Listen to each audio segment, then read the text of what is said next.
All right. How is everybody? Awesome. I appreciate you all coming out, and I appreciate the museum for letting me come and talk. It's funny being a writer. People usually don't say, "Hey, you're a writer. Can you write us something?" They say, "Hey, you're a writer. Come and talk to us." It's like if you were a farmer and they said, "Hey, you grow great crops. Can you come and be our chef tonight?" It's not always the same skill. So some of this I'm reading, and hopefully the pictures are pretty enough that you can get past me reading some stuff here. But I definitely appreciate you all coming out. I want to talk to you about Texas Jack. This is Texas Jack Omohundro. A couple of different people use the name. He was the first and most important. Texas Jack Omohundro. And my book is Texas Jack, America's First Cowboy Star. We'll talk a little bit about what I mean when I say first cowboy star. But to talk about Texas Jack first, I want to talk a little bit about Mr. Will Rogers. Is that all right? All right. Will Rogers didn't leave home to become a showman or a star. He didn't leave home to become a star because he left home to be a cowboy. That was his plan.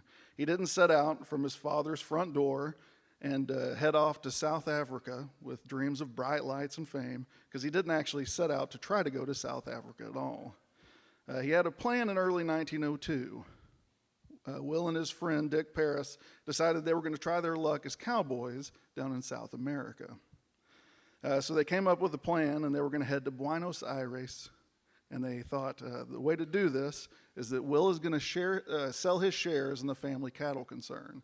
He's going to divest himself of his interest in the family's business, and they're going to go first to Hot Springs, Arkansas. And from Hot Springs, Arkansas, they're going to head down to New Orleans.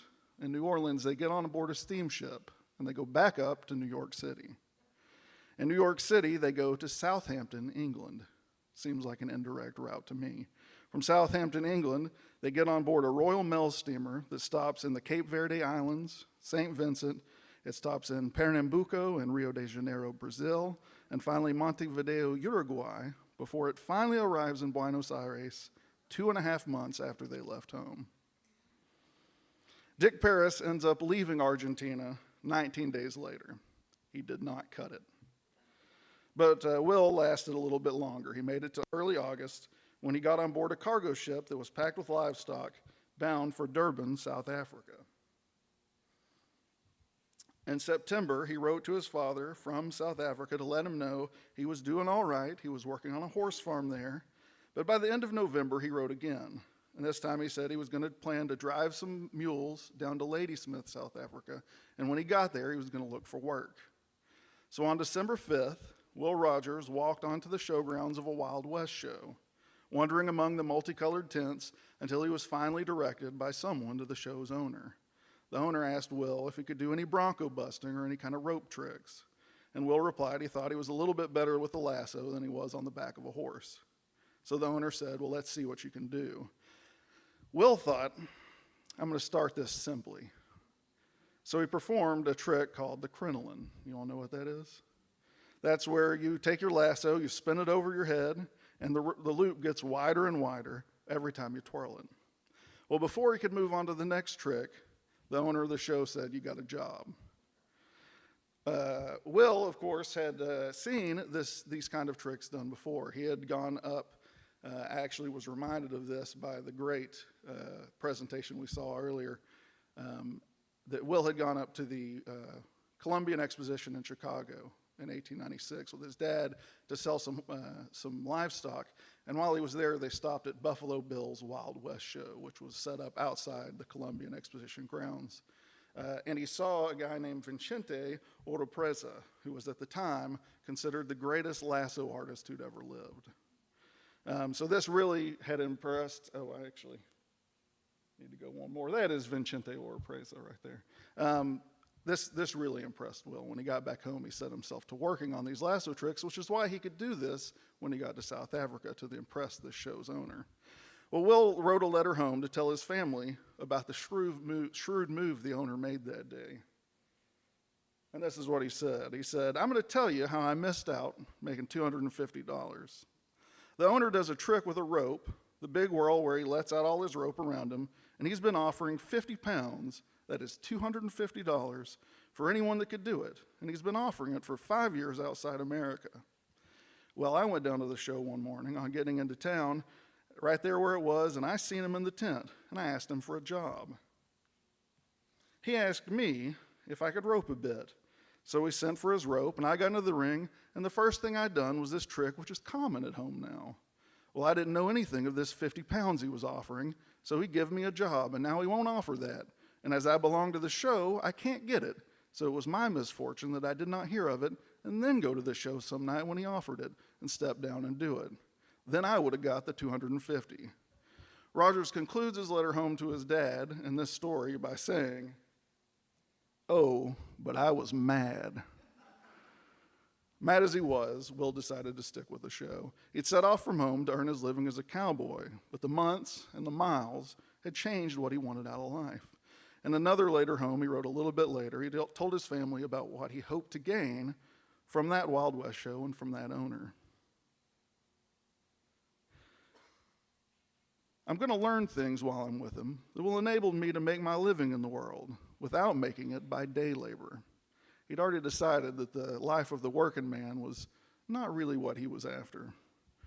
In later years, Roger credited the show owner with teaching him the ins and outs of show business, including how to work an audience, when to end an act, always leave them wanting more, and how to develop his skills with a lasso into a roping act that was fit for stage.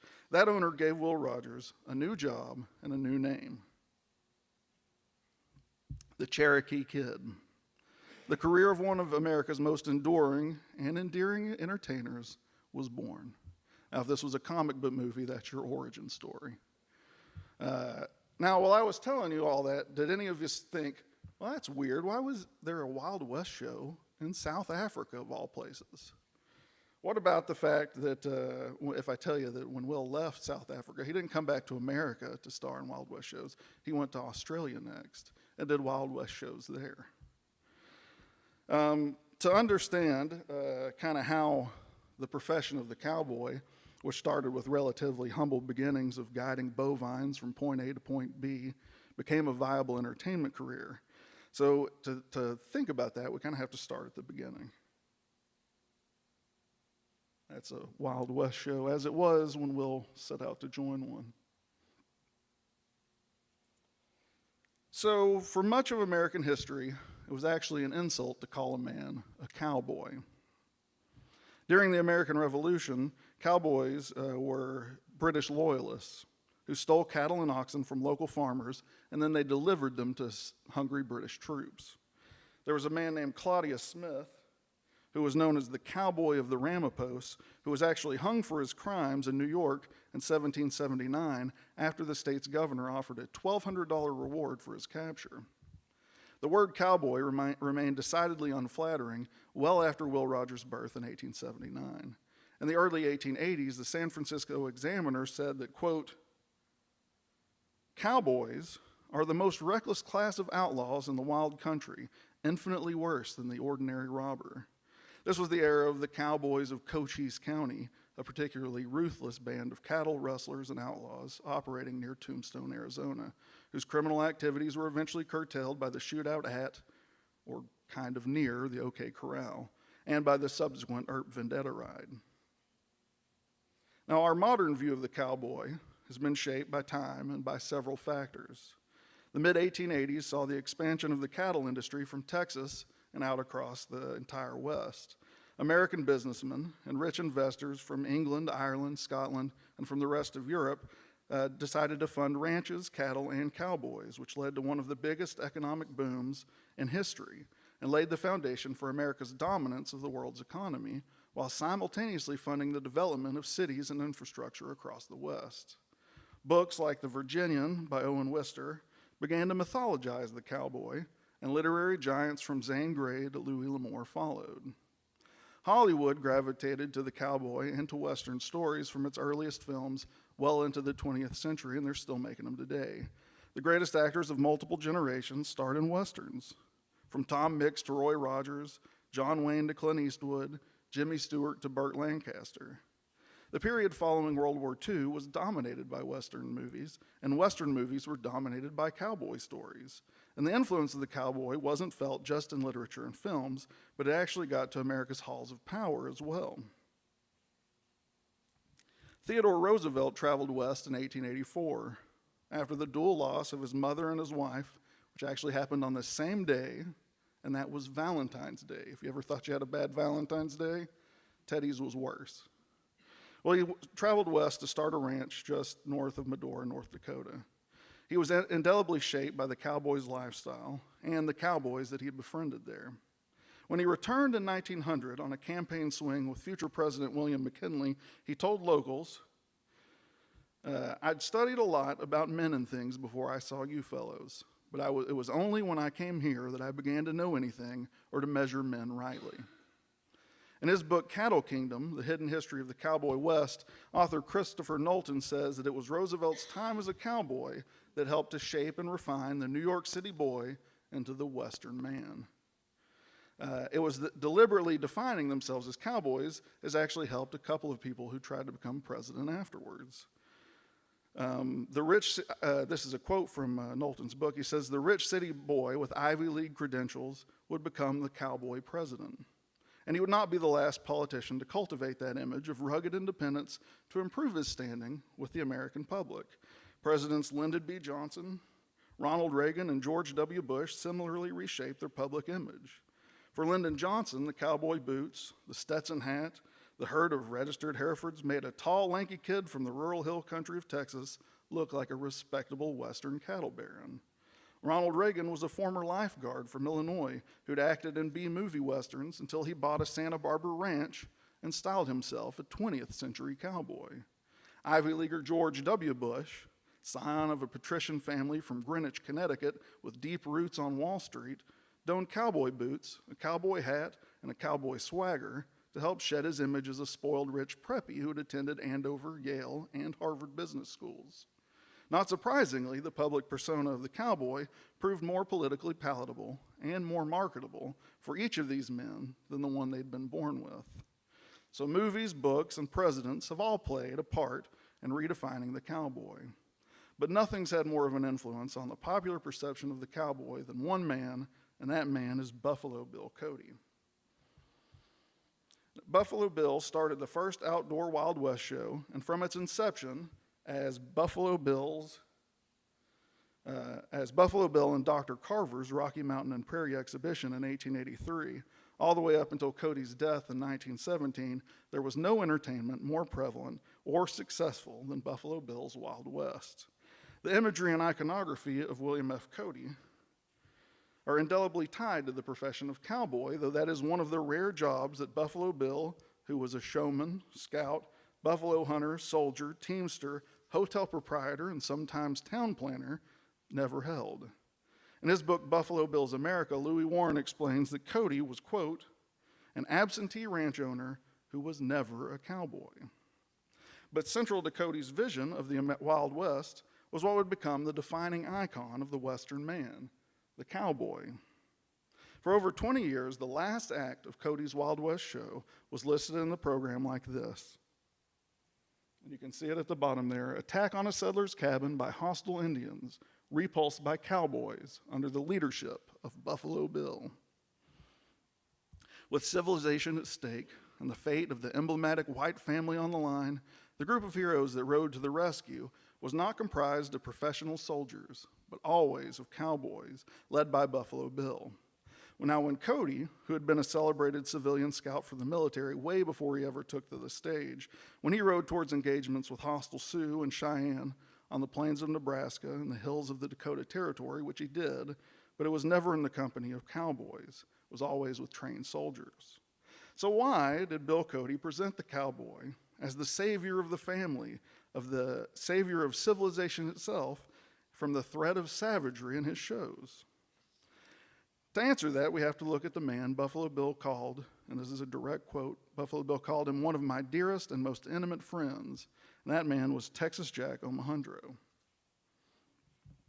Texas Jack was a cowboy. In 1869, Buffalo Bill had been placed in charge of the government's livestock at Fort McPherson in Nebraska, and just when he got put in this job, which he was very ill-suited for, the Cowboy Texas Jack rode into town at the head of 4,000 longhorn cattle from Texas. Buffalo Bill must have thought this was God sent. Here's a man who knows the job they're paying me to do. Soon they were inseparable. They hunted together, they drank together, they scouted together, they even hung wallpaper in Cody's new home together. Buffalo Bill wrote that they were pards of the plains for life. If you ever hang wallpaper with somebody, you know that's a real friend, right? If you've ever had to do that. While Cody was spending long weeks away from home scouting with the 3rd Cavalry, Texas Jack actually stayed in a spare room at the Cody home to make sure that Cody's wife Louisa and his children, his small son and 2 girls, were all safe while Cody was away. In my book, which is this one, I make the argument that a lot of our cowboys and Indians mythology can actually be traced back to a single day, a single event that had consequence that rippled out across time and across popular culture. 150 years next Tuesday, that's April 26th, 1872, Buffalo Bill and Texas Jack set out from Fort McPherson in pursuit of Minneconjou raiders. These raiders had stolen horses from nearby McPherson Station on the train line the night before, and with troops under the control of Captain Meinhold, they tracked the thieves. After a brief skirmish in which Buffalo Bill was injured and 3 warriors were killed, the Minneconjou were finally apprehended and the horses were returned. For his actions that day, Bill Cody was awarded the Medal of Honor. He was actually awarded it twice because at some point the federal government decided civilians didn't need to have been awarded the Medal of Honor, and so they rescinded the Medal of Honor from any civilian who'd been awarded it, which wasn't many. Senator Al Simpson from Wyoming decided that wasn't right and personally lobbied to have it returned. So one of these medals is with Bill Cody's family, and the other is at the Cody Center of the West in Cody, Wyoming. Anyway, in a report to his superior officer about the encounter, Captain Meinhold mentions 4 men. The first of those men is Bill Cody, and he says his, quote, reputation for bravery and skill as a guide is so well established, I need not say anything else than he acted in his usual manner. The next is Sergeant Foley, who he says charged into an Indian camp without knowing how many enemies he might encounter, and First Sergeant Leroy Vokes, who bravely closed in upon an Indian while he was fired at several times and wounded him. The last man mentioned is Texas Jack Omohundro, though we can forgive Captain Meinhold for not knowing how to spell Omohundro. It's not the easiest name. But he says, Texas Jack is a very good trailer and a brave man who knows the country well, and I respectfully recommend his employment as a guide should the service of anyone in addition to Mr. Cody be needed. Cody, Foley, and Vokes, 3 of the men mentioned, were each awarded the Medal of Honor that day for gallantry in action. Perhaps because he had once served in the Confederacy, where he had been a spy and scout for General Jeb Stuart, they did not give Texas Jack a Medal of Honor. Clippings from a couple of local papers there in Nebraska help us understand better these events that happened that day. The North Platte Democrat reported that after Cody began firing at the raiders, the remainder of the command, hearing the fire, came up at full jump with Texas Jack at the head. He immediately let drive and brought his Indian down. We would mention the efforts of our heroic friend Texas Jack. Beside enjoying a reputation of a dead shot, he's well skilled in the ways of the Indians, and we're glad to know that his services have been retained by the government. Cody himself, in his biography, wrote that 2 mounted warriors closed in on me and were shooting at short range. I returned their fire and had the satisfaction of seeing one of them fall from his horse. At this moment, I felt blood trickling down my forehead, and hastily running my hand through my hair, I discovered I'd received a scalp wound. Another paper reported that to Texas Jack was Buffalo Bill indebted for his life. The thieves were pursued and overtaken by Bill and Jack. An Indian had just drawn a bead on Bill, and Jack's quick eye caught the gleam of the shining barrel, and the next instant, the noble Red was on his way to the happy hunting ground, his passage from the sublunary sphere being expedited by a bullet from Jack's rifle at a distance of 125 yards. So that's Buffalo Bill Cody. The man who, we said more than anyone else, shaped the public perception of the cowboy as the paragon of American courage and virtue, fighting Minneconjou Sioux braves alongside Texas Jack. That's the great scout, saved from death at the hands of what they called villainous Indians by a lone cowboy.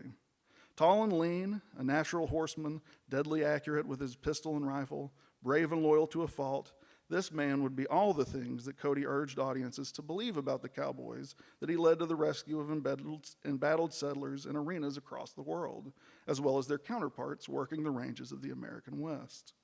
In the cowboy, Buffalo Bill presented a hard worker, an enduring spirit, a man of principle, an American knight. In sharing that version of the cowboy with audiences, Buffalo Bill was sharing with them his old friend, Texas Jack. Soon after that encounter with those Minneconjou Raiders up on the Loup Fork, a report from the battle, lifted straight from the pages of the North Platte Democrat, appeared again in full in the June 10th issue of Street and Smith's New York Weekly in New York City, which was a publishing house that also printed the dime novel stories of a famous novelist and frontier celebrity named Ned Buntline. Why should the novelist weary his imagination in drawing fictitious characters, it asks, when even our own land contains living heroes whose noble deeds are as marvelous as any that the mind could conceive? Ned Buntline takes his characters from life. He paints them as they are, and his admirers, aware that they're reading history, peruse his stories with an interest impossible to be aroused by mere works of fiction.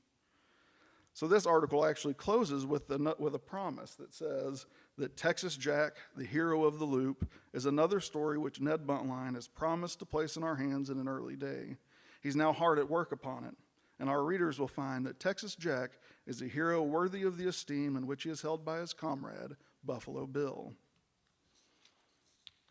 William F. Cody and John B. Omohundro were fighting enemy Sioux far from the fort of the Nebraska frontier in April, and appearing in stories about fighting Indians in New York papers by June. By December, they were standing on stage together, portraying Buffalo Bill and Texas Jack in a play based on the stories inspired by the reality they had lived just a few months earlier. In a very real way, before the night of December 16th, 1872, there was no Wild West. There were gamblers and lawmen, there were thieves and cowboys, there were braves and banditos roaming the plains, canyons, and mountains west of the Mississippi. But the Wild West of popular imagination, with high noon shootouts and hammer fanning heroes, was not boiled down to its essence until Ned Buntline's play, which was called The Scouts of the Prairie and Red Deviltry as It Is, premiered at Nixon's Amphitheater in Chicago. The Chicago Tribune actually issued a warning that said that the theater, which was in reality no more than a large canvas tent with wood boards for walls, would reek of the bad breath and unwashed feet of 2,000 audience members. But the warning did little to dissuade Chicago's theater-going public, as on that winter evening, Nixon's floors and balconies exceeded capacity, and eager patrons had to be turned away. The show started with an entertaining piece by a woman who was then a world-famous Italian ballerina, and she had spent the last couple of weeks delighting Chicago audiences at every major theater in the city. She did her part. The footlights finally rose. The packed house got quiet. Onto the stage walked a man, armed with a rifle, and he was greeted by the audience with thunderous applause. He warned the audience that somewhere just out there are savage warriors. And they're going to be here any minute, and I just hope my friends can get here before they do. He was talking about this, and he banged the rifle butt that he was carrying against the boards of the stage, which was a symbol to these guys who, remember, not very well trained actors. They'd had exactly 3 rehearsals. He banged his rifle butt on the stage to tell them, it's time to come out, guys. But before they could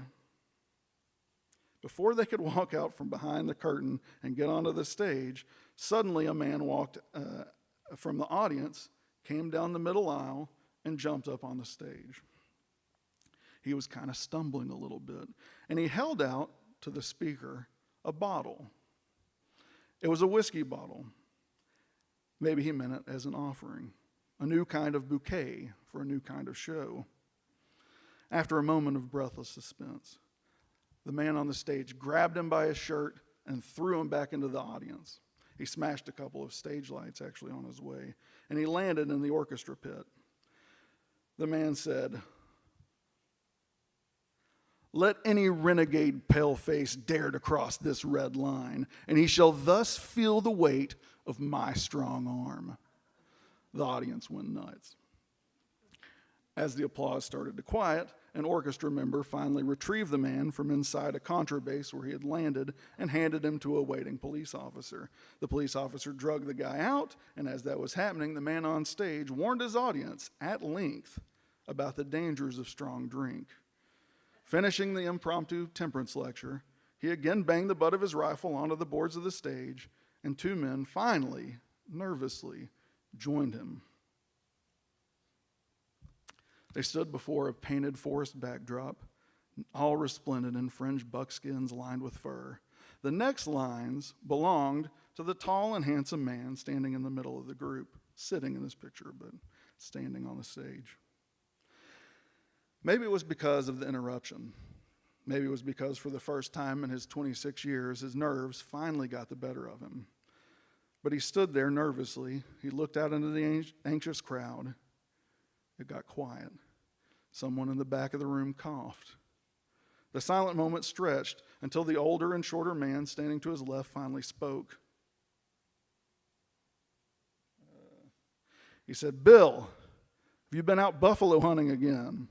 His voice was low and full of gravel. The tall man just turned and stared. The question was repeated. "Buffalo Bill, have you been out hunting buffalo again?" "Yeah," came the stuttering reply. "Yeah, with Milligan." Cody looked out into the sea of faces packing the theater that night, and he pointed towards a spot where Mr. Milligan and his friends were sitting in the audience. William F. Milligan. He was a wealthy paint merchant who had made a fortune selling to the town as it was rebuilding from the Great Chicago Fire that happened the preceding year. And he was well known to the Chicago crowd. And they erupted in laughter and started to cheer because Milligan had actually been buffalo hunting with Buffalo Bill earlier that summer. And he had expressed quite publicly how desperately he wanted to face a Sioux warrior in combat, right up until the moment when they spied a brave in the distance across the Nebraska prairie. "I don't believe this is one of my fighting days," he had expressed in sudden realization to the other men in the party, and then turned his horse away from the warriors. "It occurs to me that I have urgent business back in camp." Well, audience members had heard these accounts of Milligan's hunting adventure with Buffalo Bill, and their response was really all the encouragement that Buffalo Bill needed. He began to speak to the audience about the hunt, and the crowd kind of leaned forward, paying attention, hanging on his every word.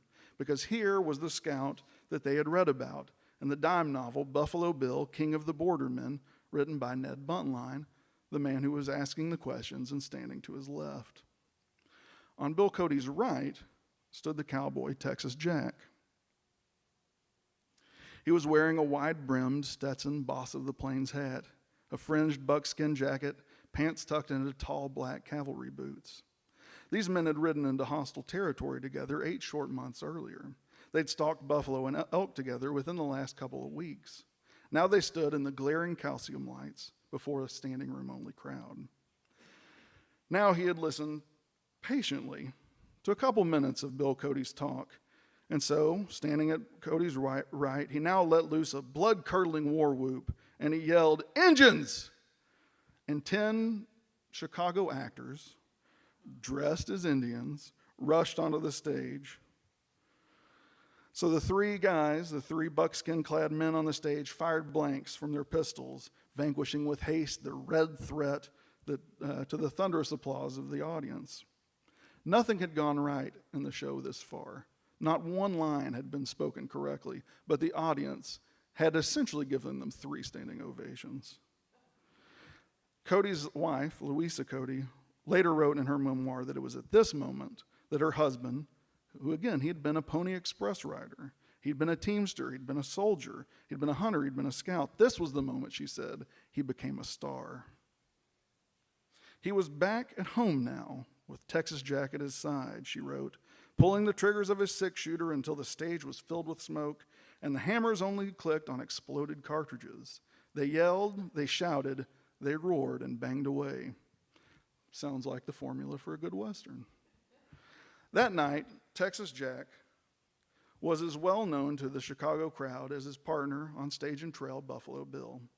The same readers that had voraciously torn through the pages of Buffalo Bill stories were fascinated by the man that dime novels and newspapers alike called the White King of the Pawnees, the Mustang King, the hero of the Loop Fork, and the Lasso King.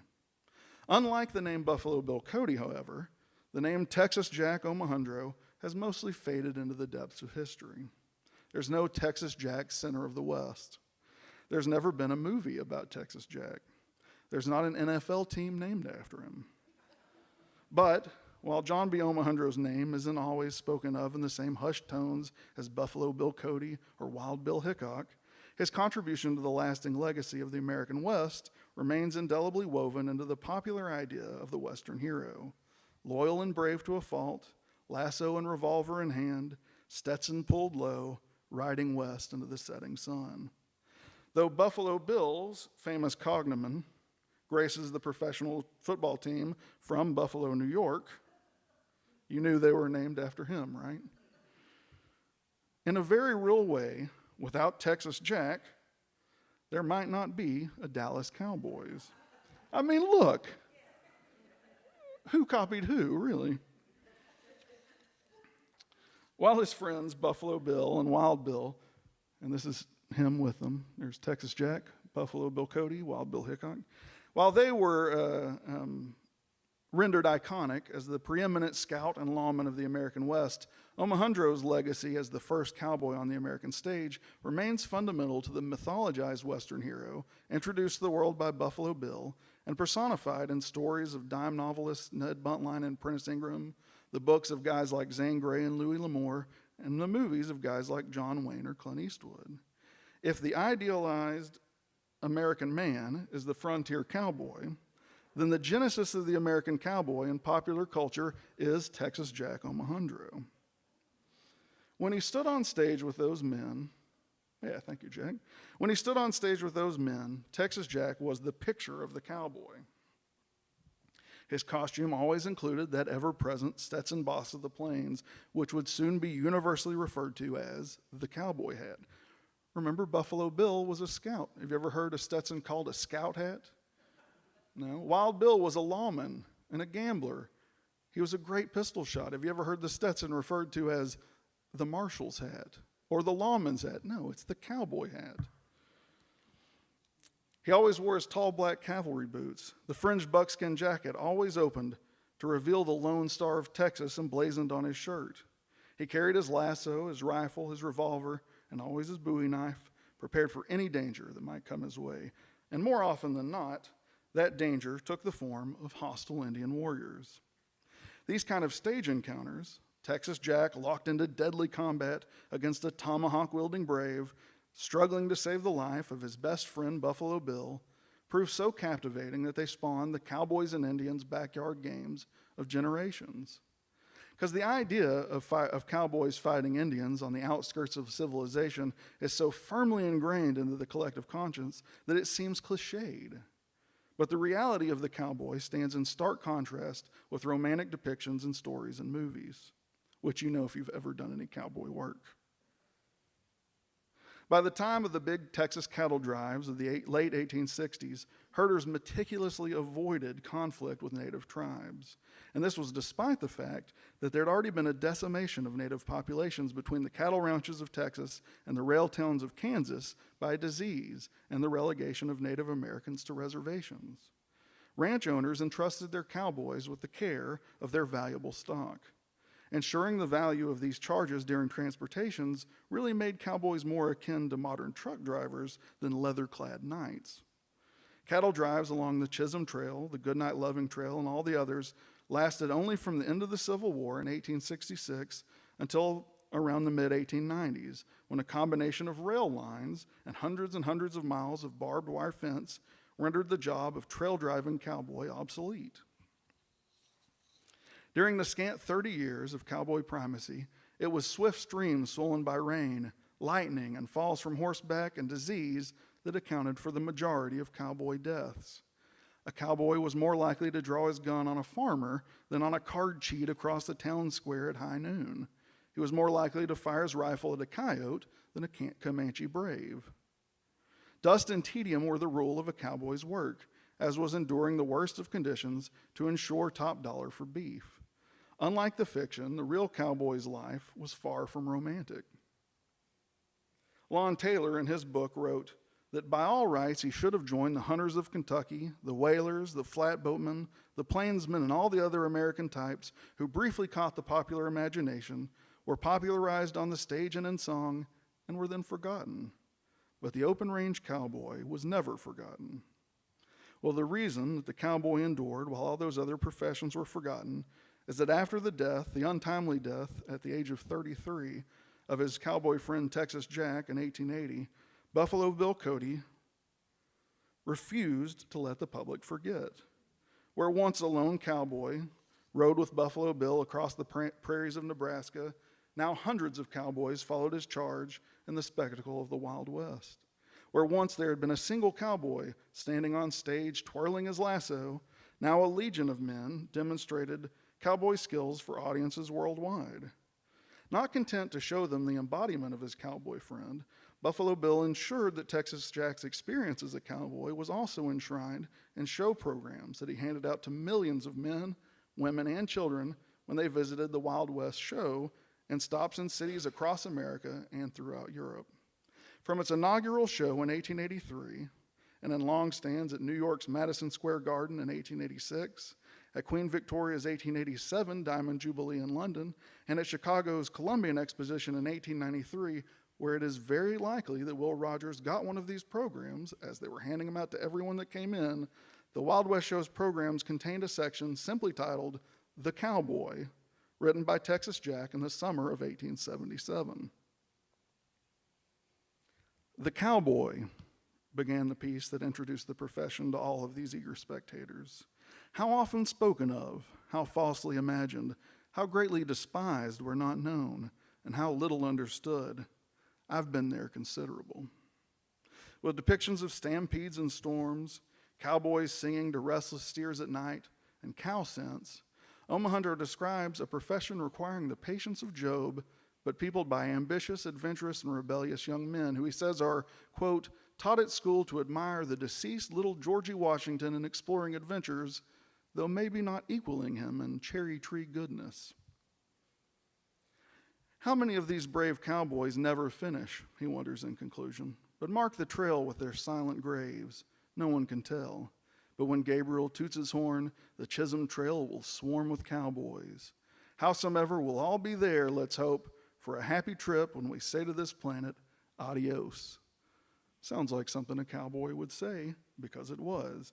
And searching for a significant example of the kind of man that Buffalo Bill, again, a jayhawker, a soldier, a hunter, a scout, but not a cowboy, would elevate above all other professions in his simulacrum of the real West, presented always as absolute truth to the huge audiences watching it across the world, one need look no further than John B. Texas Jack Omohundro, Cowboy. Perhaps the breadth of cowboy adventures and literature and film can also be attributed to the well-publicized exploits of Texas Jack.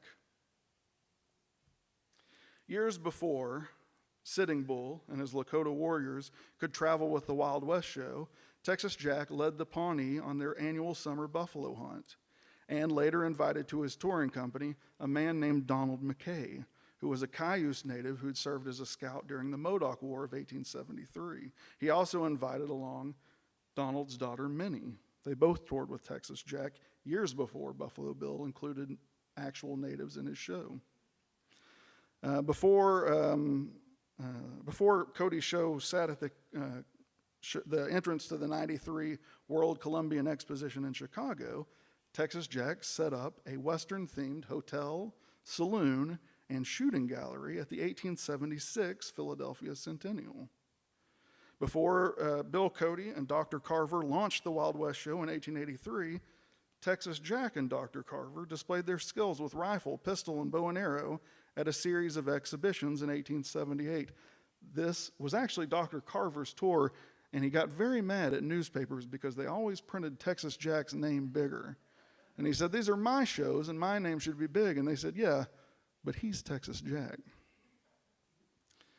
Nearly a quarter of a century before Bill Cody established the town that bears his name east of the Yellowstone National Park in Wyoming, Texas Jack explored the Yellowstone Park in 1874, 2 years after it was opened, with the Earl of Dunraven. He blazed a new trail into the park from the southeast in 1877, and he rescued some tourists from attack by Nez Perce fleeing the Army troops through the park in 1878.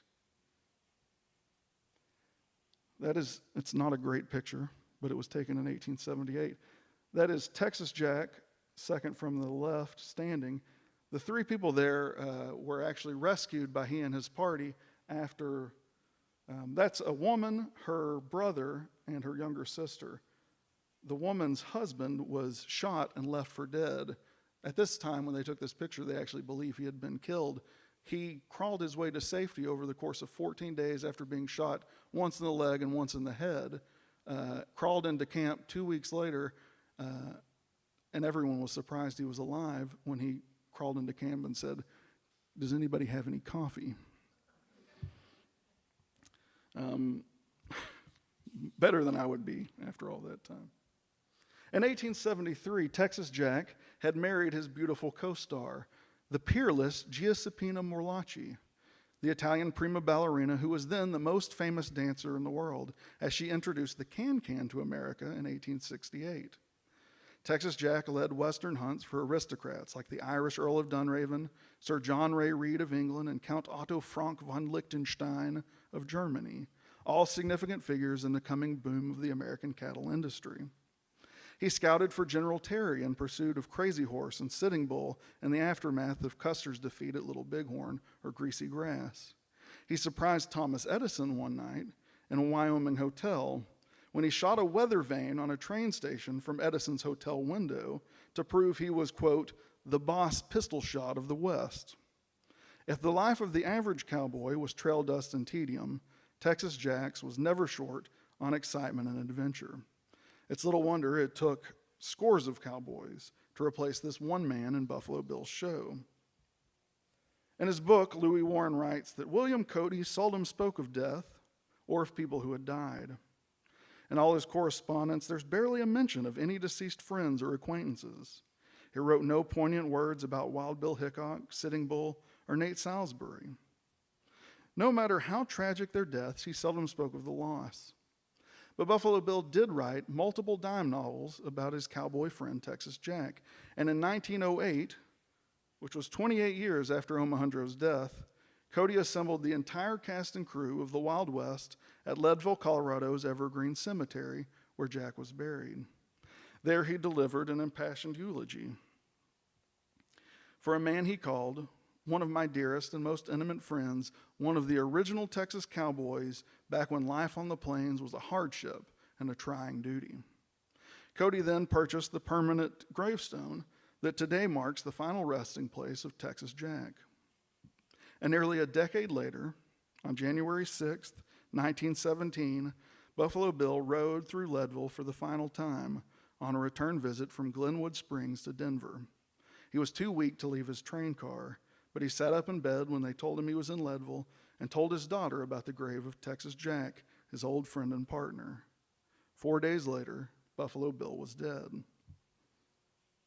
There are very few men who are remembered in the way that America and the world remember Buffalo Bill.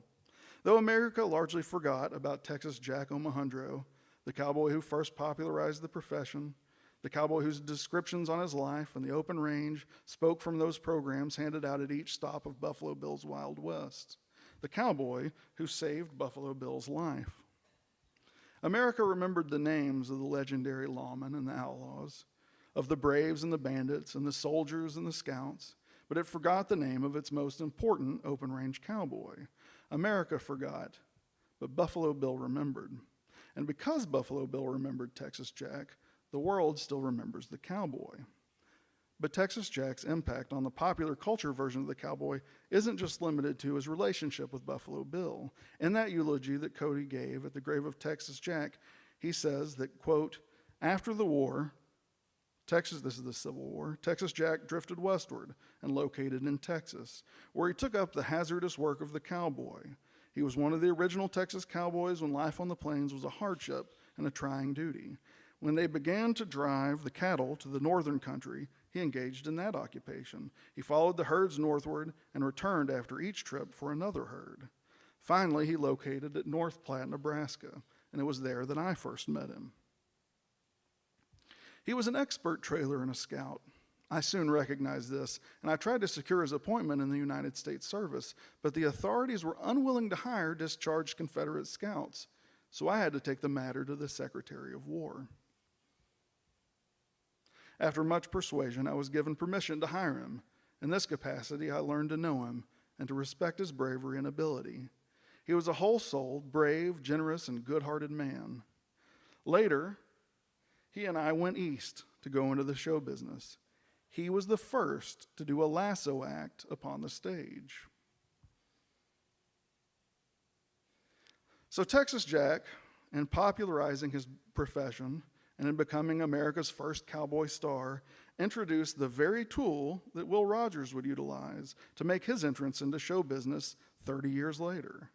Those 30 years between that fateful night that Texas Jack stood on that Chicago stage and the day that Will Rogers wandered into the grounds of a Wild West show in Ladysmith, South Africa, turned one man's show of skill into a viable form of entertainment, stretching from the theaters of America to the showgrounds of South Africa, to Australia, to Europe, and across the globe. The entertainment that began with Texas Jack Omohundro and was embodied in Will Rogers would of course continue to grow, encompassing actors from William S. Hart and Tom Mix in the early days to John Wayne and Clint Eastwood, from Kirk Douglas and Gary Cooper to Emilio Estevez and Val Kilmer, from Jimmy Stewart and Burt Lancaster today to Idris Elba or Benedict Cumberbatch. Cowboys and Westerns became not just an institution, but America's self-held mythology, our very picture of who we are and what we want to be as a country. So I can safely say that without Texas Jack Omohundro, there wouldn't be a museum here in Claremore dedicated to the life of Will Rogers, American entertainment legend. But I don't just mean that without Texas Jack introducing and popularizing the cowboy, that there would be no place for Will Rogers to leave the hard work of cattle herding and become a star. Because there's another, a more personal connection between Texas Jack, America's first cowboy star, and Will Rogers, Oklahoma's favorite son. Before he was a stage star, back when Texas Jack, back when Texas Jack was actually a working cowboy, he chanced upon a ransacked wagon train, and it had an escort of dead soldiers scalped nearby. As they inspected the wagons, he noticed that there were a number of dead settlers, and they'd come west with this military escort bound probably for Oregon, maybe for California, but they'd come across the plains.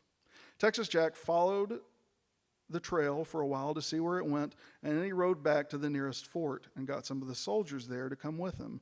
They followed the trail again and came upon a group of Comanche. They got the drop on the Comanche, and Texas Jack and the soldiers were able to rescue a boy and two small girls that had been taken as captive by the warriors. As they escorted the children back to safety on the backs of some Comanche ponies they decided to take with them, Jack pondered what to do with these children. He asked the boy, "What's your name, son?" The boy thought about it for a minute and then asked, "What's yours?" "Jack." The boy thought about it for another minute and nodded, and he said, "Me too." Texas Jack took those children to a Fort Worth orphanage, and he sold the ponies, and he offered to fund their education. There's no historical record about what happened to those young girls, but we actually know a little bit about what happened to that young boy. He was so young that he actually couldn't remember his name or the names of his parents. So for the rest of his life, he called himself Texas Jack Jr. Later in his life, Texas Jack Jr. wrote a little poem about his childhood, and it included a verse about his capture by the Indians and his rescue by Omohundro. You didn't think you were coming to a poetry reading. Come give me your attention and see the right and wrong. It's a simple story and it won't detain you long. I'll try to tell the reason why we are bound to roam and why we are so friendless and we never have a home. My home is in the saddle upon a pony's back. I am a roving cowboy and find the hostile track. They say I am a sure shot and danger I never knew, but I've often heard this story and now I'll tell it to you. In 1868, a little immigrant band was massacred by Indians bound west by overland. They scalped our noble soldiers, the immigrants had to die, and the only living captives were 2 small girls and I. I was rescued from the Indians by a brave and noble man who trailed the thieving Indians and fought them hand to hand. He was noted for his bravery while on the enemy's track. He has a noble history, and his name is Texas Jack. Old Jack could tell a story, if he were only here, of the trouble and the hardships of the Western pioneer. He could tell you how the mothers and the comrades lost their lives and how the noble fathers were scalped before our eyes. I was raised among the cowboys. My saddle is my home, and I'll always be a cowboy, no difference where I roam. And like that noble hero, my help I'll volunteer, and I'll try to be of service to the Western pioneer. I am a roving cowboy, I've worked upon the trail. I shot the shaggy buffalo and heard the coyotes wail. I've slept upon my saddle and covered by the moon. I expect to keep it up, dear friends, until I meet my doom. Texas Jack Jr. visited the Omohundro family home in Virginia, and he told them about how their brother, their son, had rescued him. And he asked their permission to use the name as he set up to take up his benefactor's mantle as an actor and a showman, joining Wild West shows in America before traveling to England with Mexico Joe's Wild West show. Texas Jack Jr.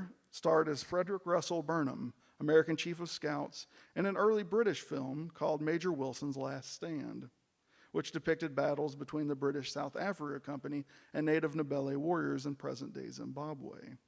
He decided he'd made his mark on cinema, so he came back to America, where he started the Texas Jack's Wild West Show and Circus, which he toured around the world. Texas Jack Jr. dropped the junior when he started to perform outside the United States again, and he married a fellow performer named Lily Dunbar on March 25, 1891, in Bundaberg, Queensland, Australia. Lily took the surname Jack as a married woman, and they had one child who they named Hazel Jack. By 1897, the couple was living in London, England, and Jack was occasionally racing his horse against bicycle riders, enlisted as a professional horse trainer. In November of that year, Texas Jack Jr. filed for divorce from Lily, stating that, quote, on the 13th day of October, 1897, my said wife, the said Lily Jack, committed adultery with Effie Manel at number 25 Whitcomb Street, Coventry Street, in the county of London. I only bring it up because included in the divorce petition is a brief description of Jack's childhood. You can see here he says, my parents are unknown, and ever since my birth I've been known and called by the name of Texas Jack. I have no other Christian or surname whatever, as when a child my parents were killed by the American Indians in Texas who carried me off to their camp, where I lived until I was recovered from them by the United States of America's troops about 1868. We don't know whether the divorce was granted, but Lily Dunbar Jack died shortly afterwards, passing away in London at the age of 31 in April of 1902. Sadly, Texas Jack Jr. actually died just over 5 years later, October 25th, 1905. His death notice lists him as a widower and notes that he left the entirety of his estate to a 14-year-old daughter, Hazel Jack, listed as living in Prahran, Melbourne, Australia. It was this man, Texas Jack Jr., who just 3 years before his untimely death hired Will Rogers on the spot when he demonstrated the crinoline, determined to keep the young man from earning that 50-pound reward. It was Texas Jack Jr. who taught Will Rogers to always leave the crowd wanting more, and who helped him turn his skill with a lasso into a stage act that would become renowned around the world. It was this Texas Jack who wrote the letter of introduction that Will Rogers carried with him when he left South Africa, headed for Australia, to work with another Wild West show, and headed for a future enshrined as one of the greatest entertainers in American history.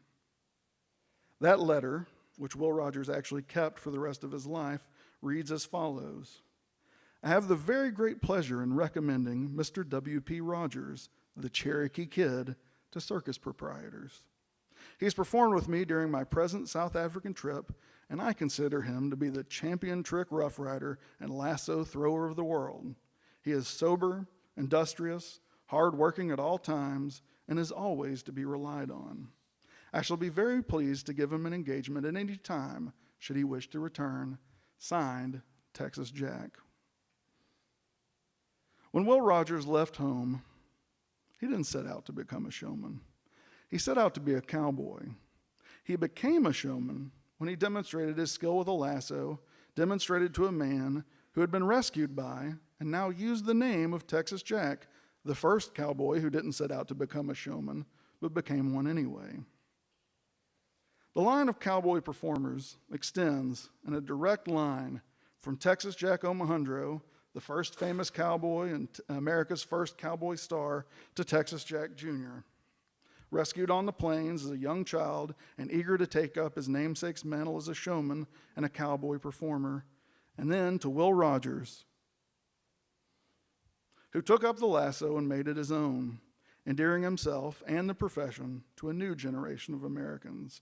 3 men who never set out to become stars, 3 men who set out to become cowboys, and 3 men who ended up as legends.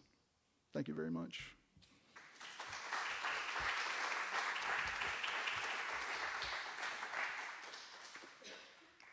Did anybody have any questions?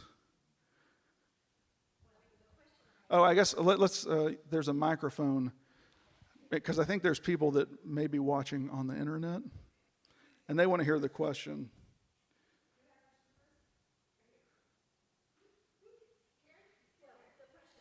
Say it to the microphone so that the people at home can... Okay. Well, why were you interested in Texas Jack to begin with? Because we think of him sort of as an obscure person now. Right. Why interested in Texas Jack in the first place? The real reason is because, so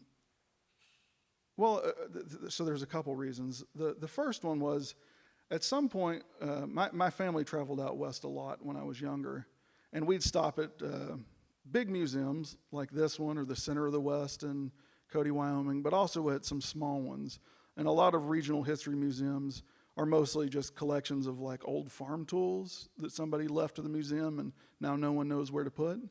But as we went through those, you start to see these names of people repeated. I think that everybody that has any knowledge of the American West knows who Buffalo Bill Cody is and knows who Wild Bill Hickok is. Well, at some point, I was talking with my dad about the fact that if you'd lived in the East Coast or in any real major city in America in the 1870s, you could have gone, in fact, if you lived in New York City, you could have gone down to Broadway, paid your quarter, and gone to see a show with Buffalo Bill Cody, Wild Bill Hickok, and Texas Jack Omohundro as its stars. And so I thought, well, that's weird. I know those 2 guys, and I have no idea about that third guy. But if his name was up on the marquee with theirs, if it was listed in the same newspaper reports, and if he was talked about in the same way by people at the time, why don't I know him? And so then I thought, well, I need to answer that question for myself. So I started researching it, and by the time I came up with an answer, I realized, well, everybody else ought to know this too. Somebody ought to write a book. But since no one was, I did. And here we are. Anybody else? So, first of all, wasn't Texas Jack mentioned in the movie Tombstone?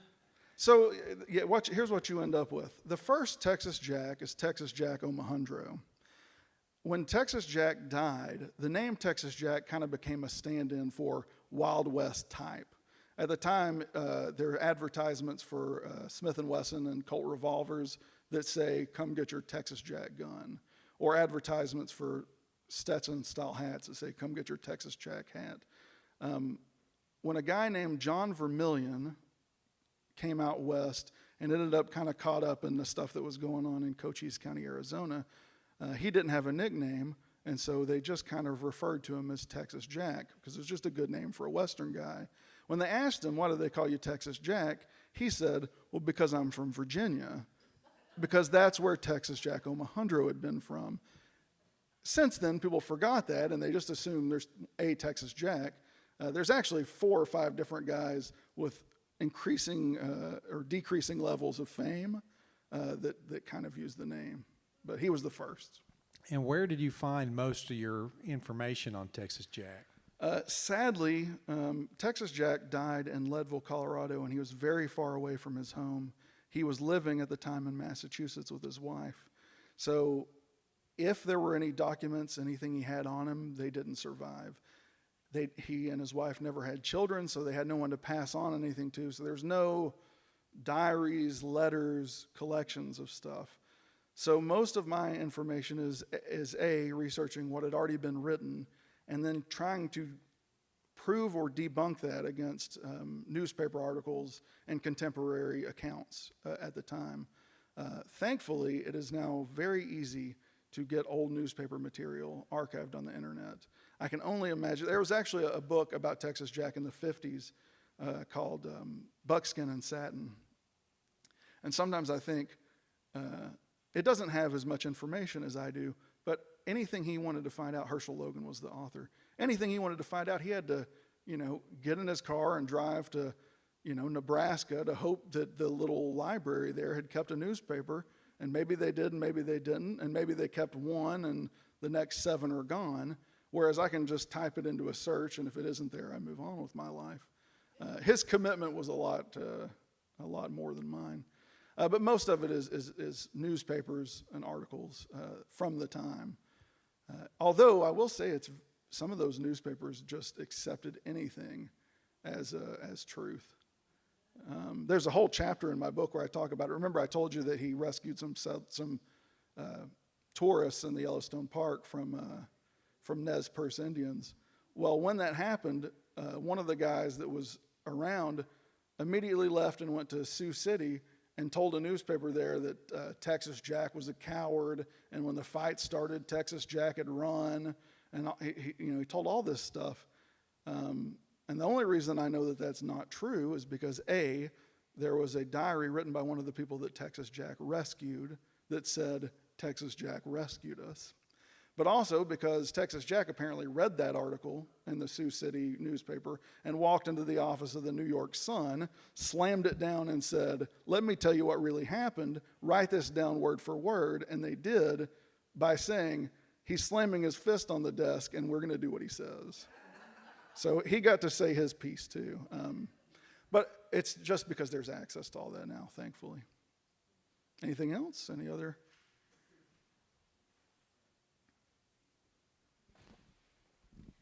After I discovered you online and read I just poured through your Facebook page. Oh, good. Read everything I could read. I found somewhere, and I don't know where, I followed lots of bunny trails, something about your Texas Jack actually invented or whatever, the crinoline. Is that true? I have seen that printed. I'd like it to be true, but I kind of feel like I have no way to. If I can't say that I know it's true, I would rather just not mention it than to say, "Hey, this might be true." I feel like it was my job to, as objectively as I could, find the truth. And it's really hard because Texas Jack wasn't just a star like a movie star. He was also a folk hero. So people were telling stories about Texas Jack even while he was alive that were like Paul Bunyan stories. In fact, on Easter, I posted a thing that the New York Weekly reported that they had gone down to this was on Easter 1873. They had gone down to a church, and woman who was in charge of teaching the youth class was talking about the Easter message. And when she got to the part about crucifixion, one of the boys raised his hand and said, "I bet you they wouldn't have done it if Texas Jack had been there." You know, so it's really hard to separate fact and fiction. I think I've done a good job of it, but I've heard that he invented the crinoline. It would have really tied this whole thing together if I could say for sure he did. I just don't know. Any other questions? Texas Jack, Wild West, general topics?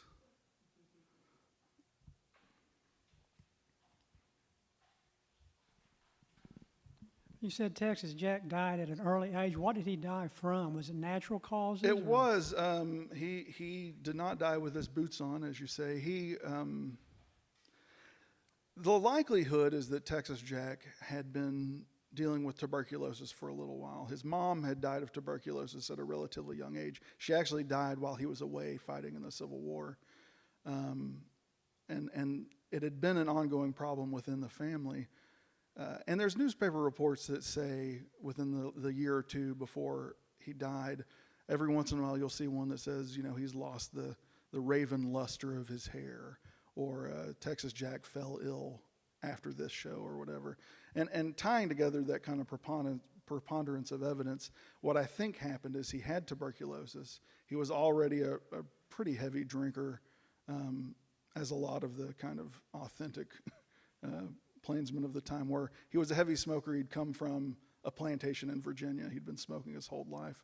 Reports from Buffalo Bill and others talk about how Texas Jack is never seen without a cigar or his pipe in his hand. So he was smoking a lot. He probably had tuberculosis, and smoking can soothe tuberculosis, so a lot of them did. When he got to Leadville, on top of that, he was drinking a lot and caught pneumonia. And the pneumonia on top of the tuberculosis, while probably drinking enough to not realize or feel how cold it was at what was then and remains the highest constantly populated city in the United States. It just was too much for him. He was almost 34. He was about a month away from his 34th birthday when he died. Which is one of the main reasons that people just don't remember him. He was so young, and he didn't die like Wild Bill, who they had been friends since their days in Kansas together, who, of course, was famously assassinated in 1876 in Deadwood, which made newspaper reports all over. Texas Jack's death was reported, but because there was no spectacle to it, it didn't kind of live on in the collective memory the way that a Buffalo Bill, who, you know, was the most famous guy in the world when he died, or Wild Bill, who was notable in his death. So sadly was not as remembered. But I guess that's good, because no one else wrote a book about him, and they waited for me. Anything else? Anybody else?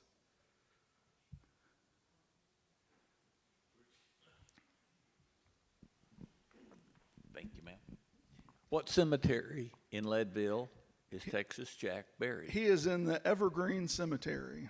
And in fact, the last time I went up to Leadville, his funeral was held at the Tabor Opera House, which, when it was built, was the biggest building in the state of Colorado. Horace Tabor, who built it, was a silver magnate, and he, you know, was one of the richest men in the country. Built this extravagant opera house that Texas Jack's wife actually was playing at the time. Well, they had his funeral there, so when I was up there, I thought, well, let's walk from where they had the funeral up the street, turn left, and go down to the Evergreen Cemetery. And I told my wife and my daughter, I said, yeah, this will be a great little walk. We'll see. We'll walk the route of his funeral procession. And I forgot that at 10,000 feet, and me coming from about 600 feet, that was. So by the time I got back, I was, you know, hands on knees and all that. But it's just a short little jaunt from the main part of Leadville to the cemetery. And there's actually a lot of famous people there. Charlie Vivian, who was the founder of the Elks, the Fraternal Order of the Elks, is buried up there. A couple other famous people. Doc Holliday spent some time there. It's a great western town if you ever get a chance to go see it. Anybody else? What became of Texas Jack's wife?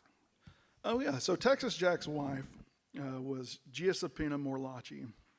Like I said, she had introduced the can-can dance to the United States. She was from Italy. She trained at the La Scala School, which was the most prestigious ballet academy in the whole world. She trained under a guy named Carlo Blasi, who was supposed to be the greatest ballet teacher who ever lived.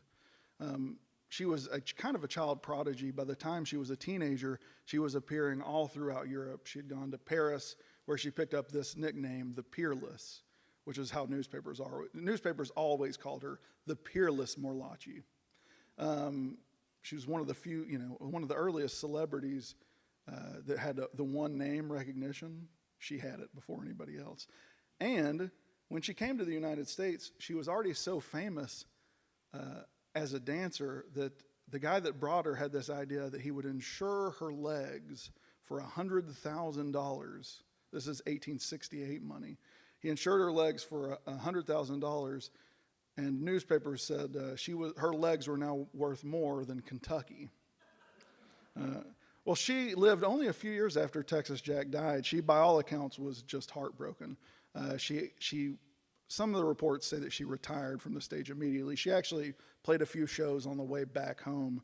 But once she got back she was living in Billerica and Lowell, Massachusetts.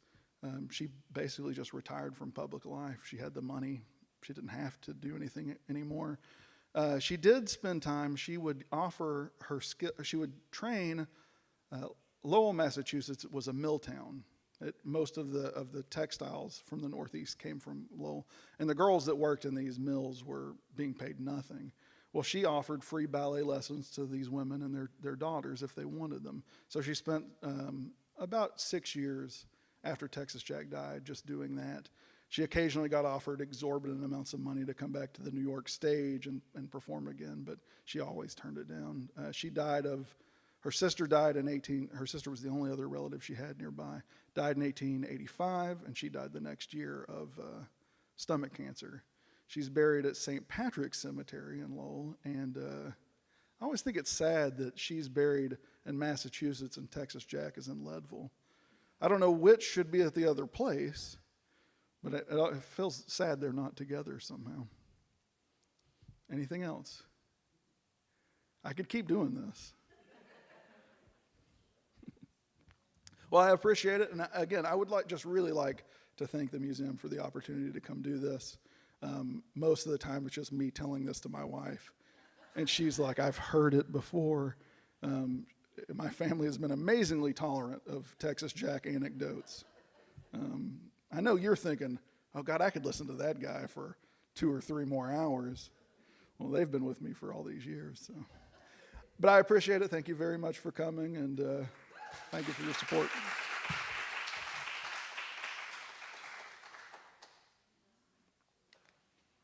Oh, and I guess if anybody feels like buying a book, or I've got the Wild West magazine. This is a cover story I did for them on Texas Jack. I'll be out there with some books and stuff if you want one. Thank you.